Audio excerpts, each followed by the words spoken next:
ஆத்ம வணக்கம். ஆத்மபிதா சுவாமி சிவானந்த பரமஹம்சர் அவர்கள் அருளிய அக்ஷராபியாசம். கல்வி. உள் என்று சொல்லப்பட்டது அந்தரங்கமோ பகிரங்கமோ? அந்தரங்கம். வெளி என்பதோ பகிரங்கம். அந்தரங்கம் என்பது தத்துவமோ அதத்துவமோ? தத்துவம்.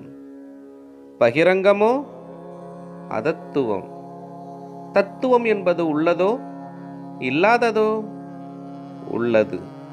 அதத்துவம் என்பதோ இல்லாதது. உள்ளது சத்தியமோ அசத்தியமோ? சத்தியம். இல்லாததோ அசத்தியம். அப்பொழுது அந்தரங்கமாய் தத்துவமாய் உள்ளதாய் சத்தியமாயிருக்கின்றது உள்ளாகும். அதற்கு எதிராய் பகிரங்கமாய் அதத்துவமாய் இல்லாததாய் அசத்தியமாயிருக்கின்றது வெளியாகும். அக்ஷராபியாசம் தொடரும். ஆத்ம வணக்கம்.